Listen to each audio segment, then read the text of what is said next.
Hi children, welcome to the history class. Hope all of you have learned the geography chapter in search of the source of wheat. Today we are going to learn the second chapter from history, world in the 20th century. Do you know what is a century? Yes, century means the period of 100 years. In this chapter, we will discuss about the major events happened in the 20th century. Then can you tell the duration of 20th century? Yes, very good. It is from 1901 to 2000. Now I think all of you understand in which century we are in. Yes, it is 21st century. That means the period from 2001 to 2100. Let's move to the chapter. First one, from capitalism to imperialism. In the previous classes, we have discussed the Industrial Revolution that began in the 18th century. It gradually spread from England to other countries of Europe. Capitalists invested in factories and production was increased. This increased their profit. The economic system in which production and distribution are controlled by the capitalist with the aim to increase profit is known as capitalism. The advent of large-scale industries enhanced capital investment. Many nations produced more than they needed and more than they could accommodate in their domestic market. This overproduction forced them to search for markets. The search for markets by the industrialized countries in Europe led to the competition among them. The Europeans had already established trade relations with Asian, African, and Latin American nations.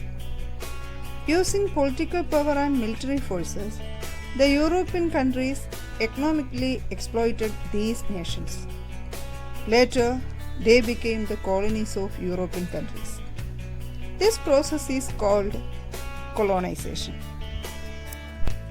European countries had considered the colonies as the source of raw materials and the markets for their industrial products. Later on, colonial masters started to invest capital in the colonies. Let's find the factors that induced them to do so. First one is cheap labor. Next, the availability of raw materials. And the last one is the low cost involved in manufacturing and selling goods in colonies. Thus, colonization led to imperialism. Let's learn about imperialism. Imperialism is the distinctive phase of flow of finance capital to colonies. Imposing a nation's political, economic, and cultural dominance on another nation is a fundamental feature of imperialism. Let's learn how imperialism affects the colonies. Because of imperialism, traditional economic system of the colonies was destroyed. Next, the administrative and judicial systems were replaced. Next one, people in colonies were forced to cultivate cash crops instead of traditional food crops. Next one, poverty and unemployment increased in colonies. Next, natural resources were widely exploited. Last one, indigenous arts, literature, language, culture, and education system were destroyed.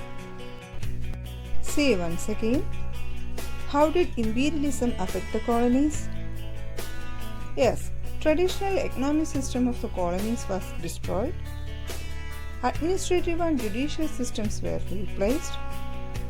People in colonies were forced to cultivate cash crops instead of traditional food crops. Poverty and unemployment increased. Natural resources were widely exploited. Indigenous arts, literature, language, culture, and education system were destroyed. Now we understood imperialism, its features, and its result.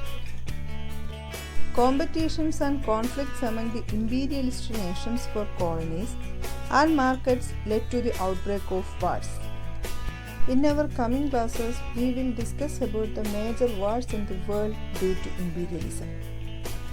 Let's conclude today's topic. What are things we learned today? Yes, today we learned about capitalism and its features, and the formation of capitalism led to the emergence of colonization, and the colonization led to imperialism. Then imperialism led to the outbreak of wars. Hope all of you understood these topics. If you have any doubt regarding today's session, please inform me through class WhatsApp group. Meet again next class with First World War. Thank you.